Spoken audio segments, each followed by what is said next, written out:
This is my new, what is this, Buffalo, I think it's Buffalo Tools. It just says electric chainsaw sharpener on there. I've only used it once or twice, I think twice so far.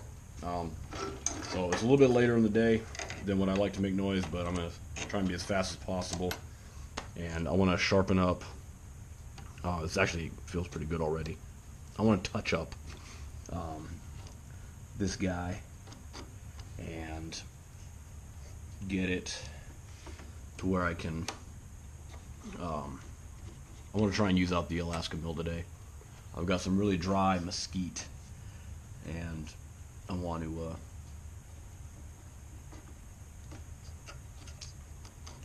pick this up some. I want to see if I can go ahead and cut it up real quick. It's not that big. I should be able to get like 2 slabs out of it. It might be actually just too rotten to use, or it might be just enough that I can put a little bit of an epoxy filler in there, but we'll find out. So right now I'm just going to try and sharpen up this blade after I get my paper.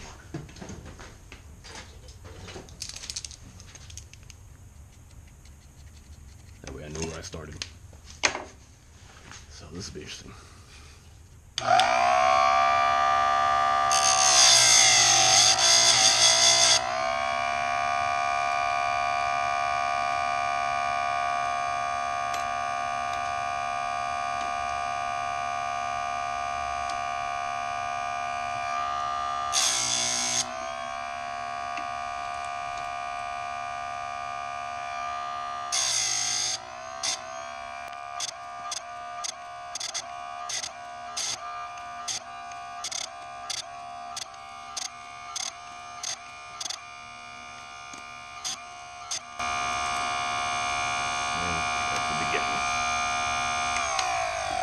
Alright, back to the beginning. So now I'm just going to rotate it 20 degrees to the other side. So yes, this is 20 degrees.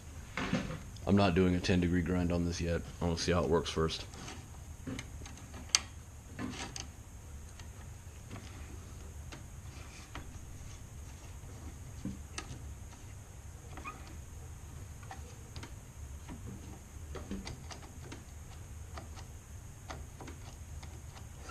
Looks like there's more than a 20-degree grind on here already.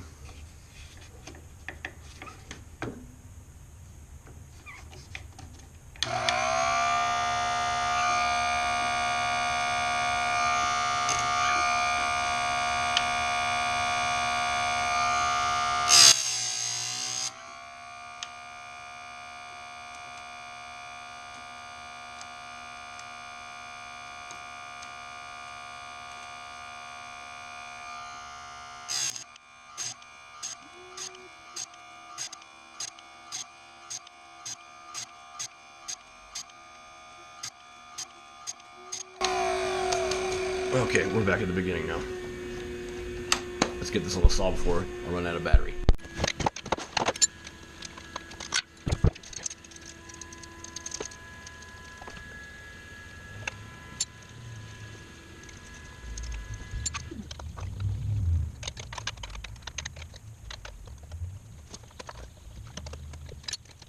The bar feels really dirty.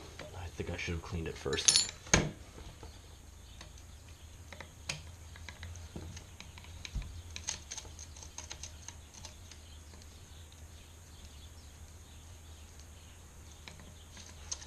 Really dirty.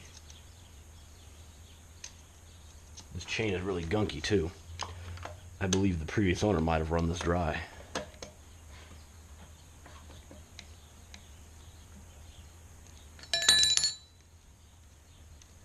We'll see what happens.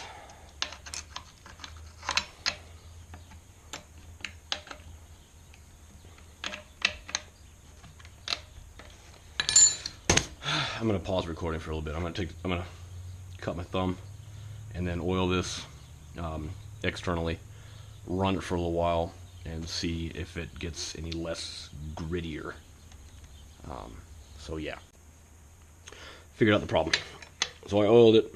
It ran fine, but then I realized when I was checking the chain tension,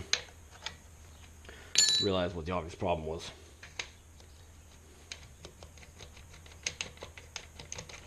So I pulled out the other chain and sharpened it, and now I'm back.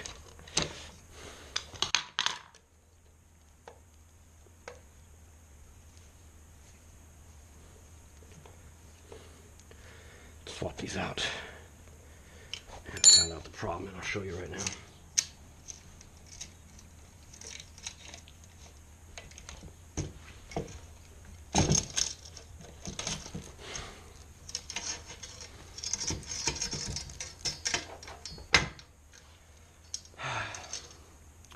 These drive links.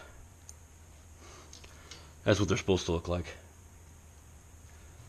And that's what they look like right there. That's not good.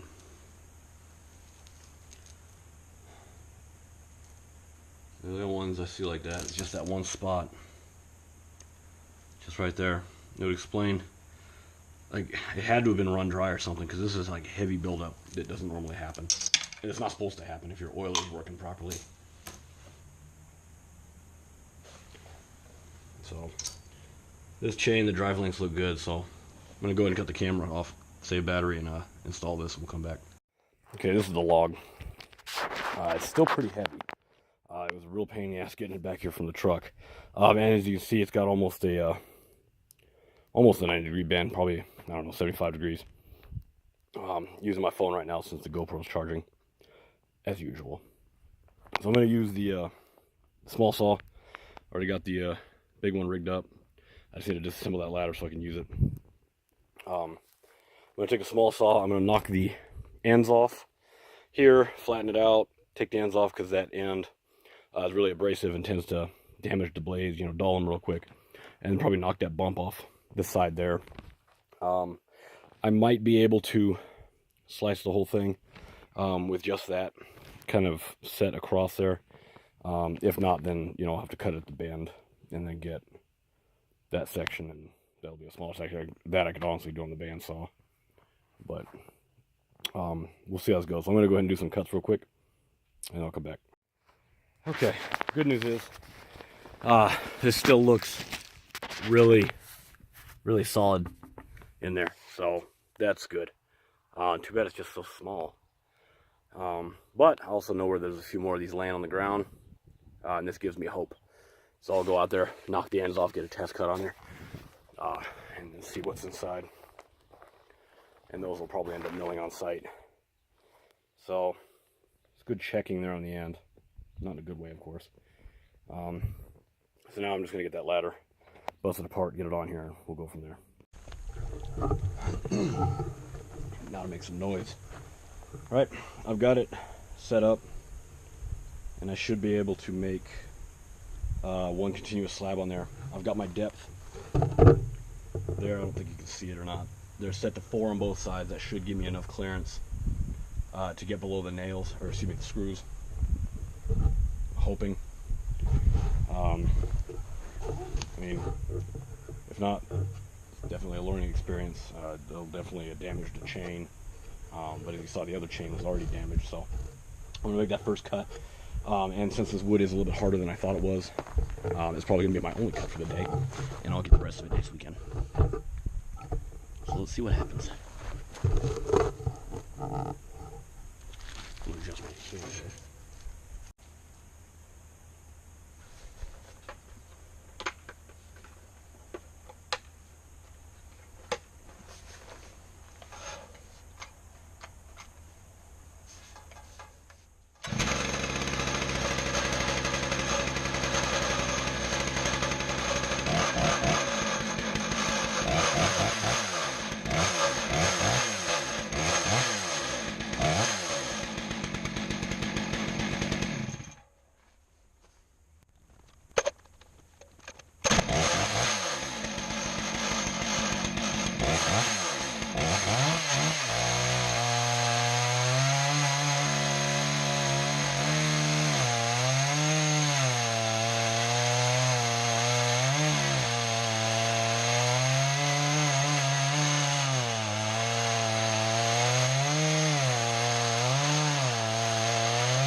obviously we saw the problem with that.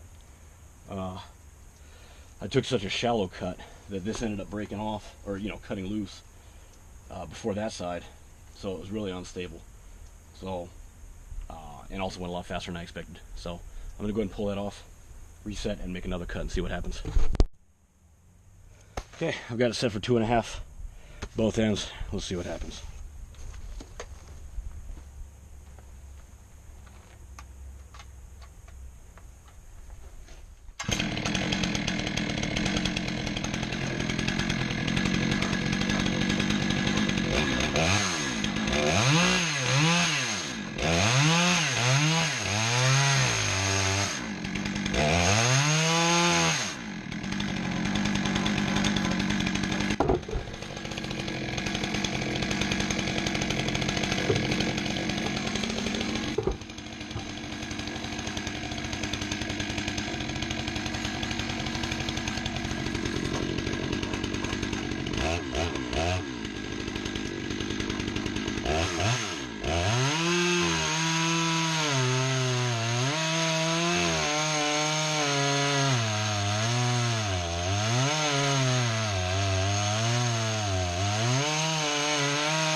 That's all the cutting I'm going to do today.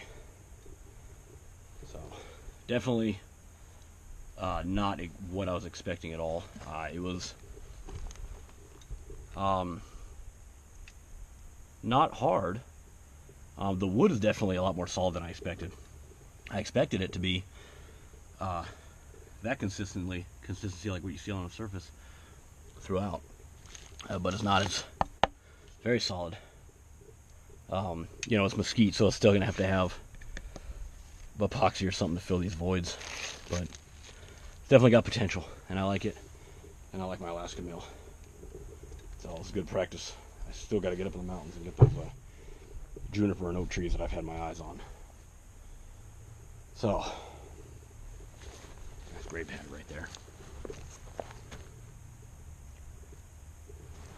Let me show you what the other piece looks like, the cutoff. Okay.